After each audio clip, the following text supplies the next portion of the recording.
Good morning, नमस्ते। Quantum physics संसारमा साइन्समा विकास भएको एक ठुलो महत्त्वपूर्ण खोज जसले आजको दुनिया एकदम सुखदमय तरिकाले चल्नु क्वान्टम फिजिक्स। क्वान्टम फिजिक्स भन्नाले प्रकाशलाई पनि काउन्ट गर्न सक्ने, प्रकाशलाई पनि गिन्न सक्ने। ल हेर्नुस्, यो आँखाले देखिने उज्यालो प्रकाशलाई गिन्न सक्ने क्वान्टम फिजिक्स। यसकै बदौलत आज यो हातमा लिएको मोबाइल, सुपर कम्प्युटर, यो दुनियाँभरिको टेक्नोलोजीमा निर्भर गर्छ क्वान्टम फिजिक्स। चाहे जेसुकै होस्, जीपीएस सिस्टम होस्, यो सबै क्वान्टम फिजिक्सकै अन्तर्गत आजको साइन्स चलिरहेछ।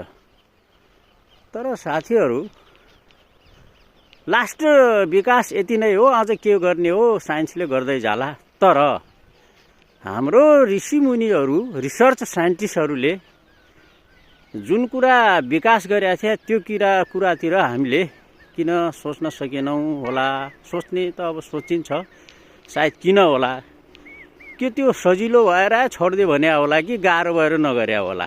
खै हाम्रो शरीरभित्रको अवस्थालाई बुझ्न नसक्नु, यो बाहिरी जगतको साइन्सलाई बुझ्नु अहिलेको आधुनिक साइन्स हो भने हाम्रै शरीरभित्र हुने चित्त, मन अथवा चित्त, सबकन्सियस माइन्ड, अवचेतन मन, यी सब कुराहरू एउटै हुन्।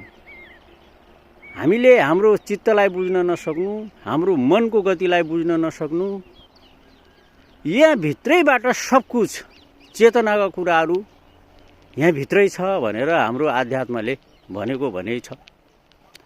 तर यसलाई हामीले नबुझ्दा सन्तुष्टि चाहिँ छैन हो साथी हो, यो कुरा पक्का हो।